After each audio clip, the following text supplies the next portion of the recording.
لو أنزلنا هذا القرآن على جبل لرأيته خاشعا متصدعا من خشية الله وتلك الأمثال نضربها للناس لعلهم يتفكرون. الحمد لله والصلاة والسلام على رسول الله وعلى آله وصحبه ومن والاه. السلام عليكم ورحمة الله. برزان خوش حام لوانه 394 لوانه كاين تفسير القرآن بيروز بهم وخزمتان بس رضامندی خوای گەورە و هیوادان ئازیز سوودی لێوە بگرن. أعوذ بالله من الشيطان الرجيم. بسم الله الرحمن الرحيم. من كان يريد ثواب الدنيا فعند الله ثواب الدنيا والآخرة وكان الله سميعا بصيرا. بەڵێ خۆشەویستان، خوای گەورە سبحانه وتعالى دەفەرمی هەر کەسێک من كان يريد ثواب الدنيا، هر کەسێک مجرد پاداشتی دنیای دەوێ، فعند الله ثواب الدنيا والآخرة، بەڵام ئەوەی لای خوایە سبحانه وتعالى تەنها ثواب و پاداشتی دنیا نییە، پاداشتی دنیا و ئاخرەت هەمووی لای الله سبحانه وتعالى وكان الله سميعا بصيرا. وخوای گەورە سبحانه وتعالى ببەردەوامی هەم سەمیع و هەم بەصیرە. دیارە زیاتر وەکو زانایان دەفەرمون کاتێک کەوا کەسانێک کردەوەی چاک دەکەن بە مەبەستی ڕیایی، بە مەبەستی بەدەستهێنانی ئەو دنیایە، بە مەبەستی ئەوەی کەوا لای خەڵکی جاه و مەکانەتیان هەبی، یاخود وەکو هەندێک لە مفەسرین دەفەرمون واتە کەسێک جیهاد دەکات تەنها و تەنها بە مەبەستی بەدەستهێنانی غەنیمەت، ئیتر وەقیس على ذلك. والحاصل ئەو کار و کردوانەی کە خوا سبحانه وتعالى لۆ بەندە ئیماندارەکانی دانایە وەکو شەریعەت، کاتێکەوە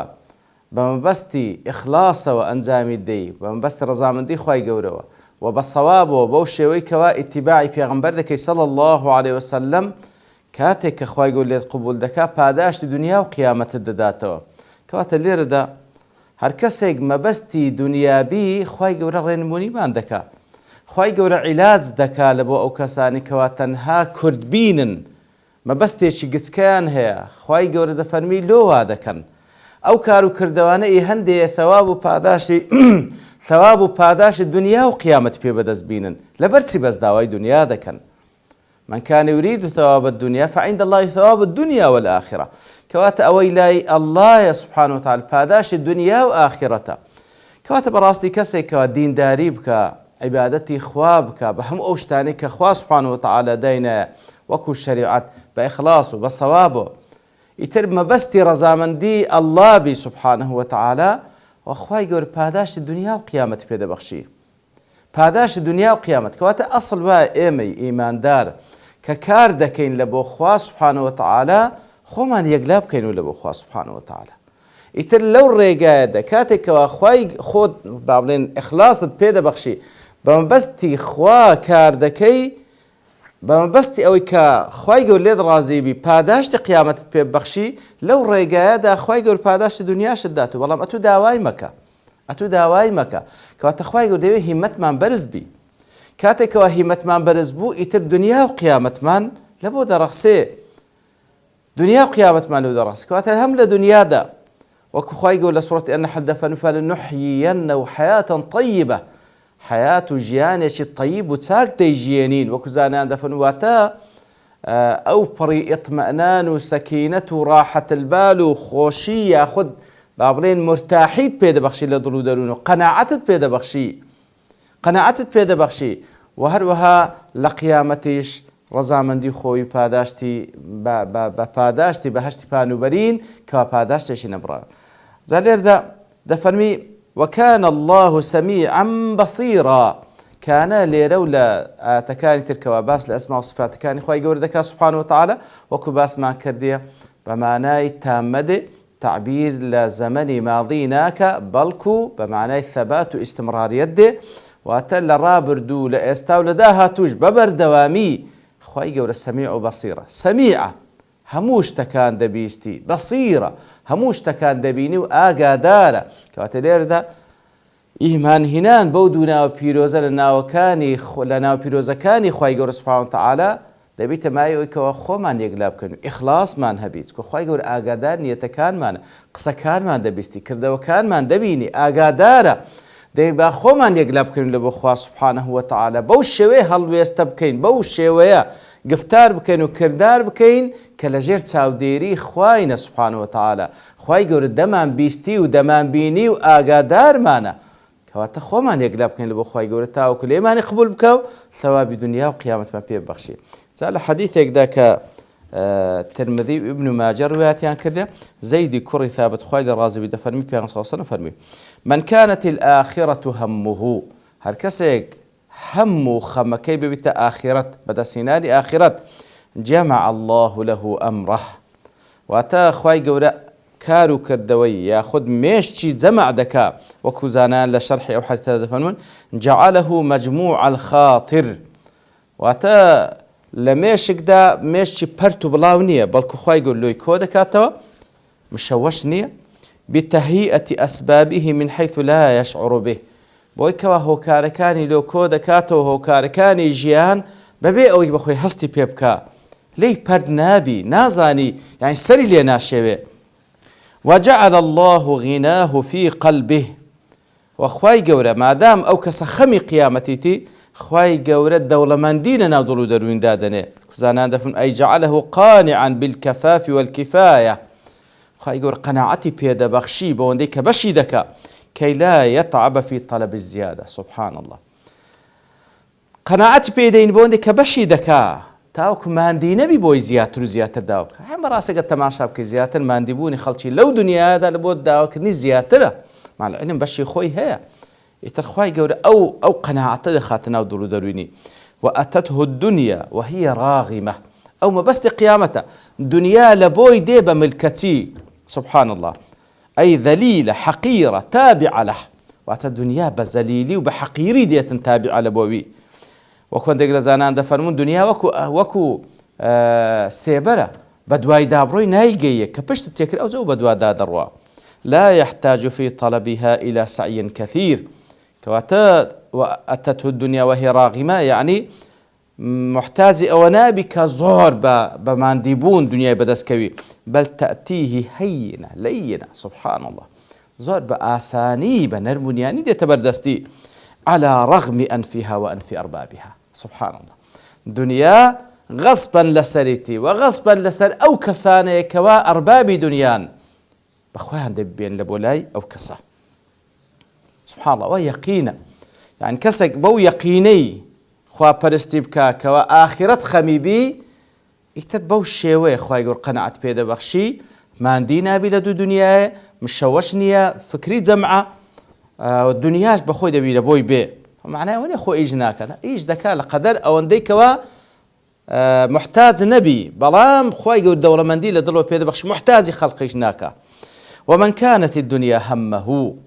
بەڵام کەسێک دنیا هەم و خەمی وی بی فرق الله عليه أمره سبحان الله أوي تريان جمع الله له هم أمره خواهي قولوا قوتمان هموش تكاين لو كودا كاتوا بوي كوا ميشي درو دروني برتو بلاو نابي بلام أويان كدنيا خميتي فرق الله عليه أمره خواهي قولوا سبحانه وتعالى وادكا كوا كارو باركاني هموي برتو بلاو دبي وجعل الله فقره بين عينيه فقيري لنيوتسواني دادن وكزانا دفرموي أي جنس الاحتياج إلى الخلق وهل إذا كان محتاج بلبو مخلوقات كالأمر المحسوم منصوبا بين عيني محتاج بوني لبو خلق وإلي دي بتشتغل بنيوتسواني ودنسيه ببردوان محتاج لبو خلق ولم يأته من الدنيا إلا ما كتب له هيت شتيش لدنيا لويناي إلا أو هندي ما كتب له أويك لدنيا دا لبوي نسرايا کەواتە هەرچەندە ماندی بی بەڵام هەر ئەو هەندە لە دنیا لە بۆی دێ ئەو هەندەی لە بۆی نووسرایە و زیاتر نا يا أيها الذين آمنوا كونوا قوامين بالقسط شهداء لله جالير دا خوای گەورە سبحانه وتعالى فەرمانمان پێ دەکا كونوا قوامين بالقسط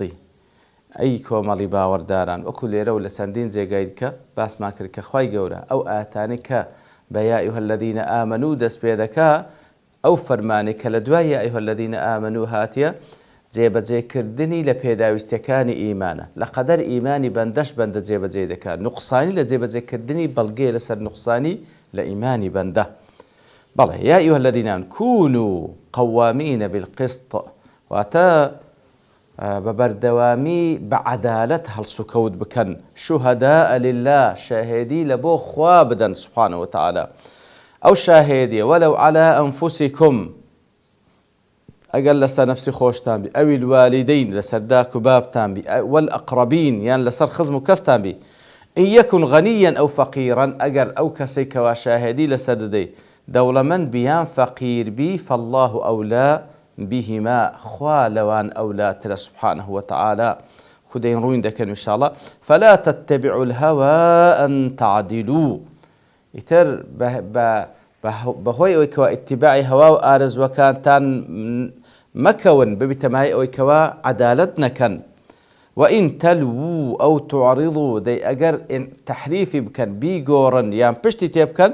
فإن الله كان بما تعملون خبيرا بزانن بێگومان الله سبحانه وتعالى خبير ئاگادار بە ناوڕۆژ کردەوەکانتان يا أيها الذين آمنوا كونوا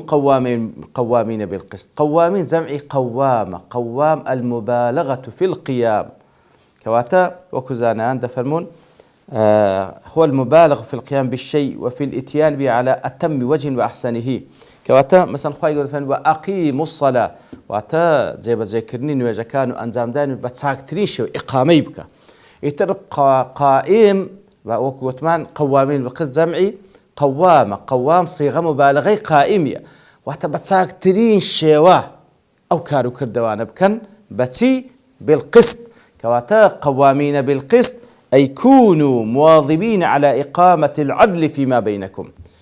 ببردوامي وابي ببيت صفتي هستان بعدالات كار كردن بعدالة صفتي شي دائم تيتان دا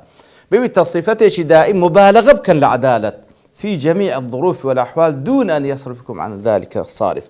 كواتب بردوامي عدالة بكا لسر نفسي خود لسر مالو من دالد لسر دورو برد لسر أوي كواد صلاة بسر دادش لهموش تيك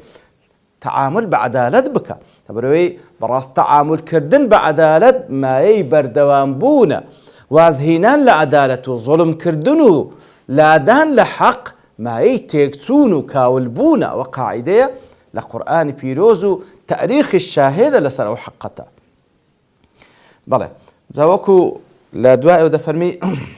وعبر سبحانه بقول كونوا قوامين بصيغة المبالغة الدالة على الكثرة والمداومة على الشيء كواتا خواهي سبحانه وتعالى فنكونوا قوامين بالقسط وقلت ما قوامين جمعي قوام صيغة مبالغة بلغي لسرسل ببردوامي زور عدالة بكن لتمكين صفة العدالة في نفوسهم وترسيخها في قلوبهم كواتا خواهي يقول أوما لداودك ببردوامي زور عدالة بكن لها مشتكان ما تأكو عدالة بتبشق لضلو درونت أصلا ضلو درون نفسية لسر عدالة داب مزري كونوا قوامين بالقسط شهداء لله واتا شاهدي بدن لبو الله سبحانه وتعالى واتا شاهدي دان كانت هوي بو شيبك لبو خوابي سبحانه وتعالى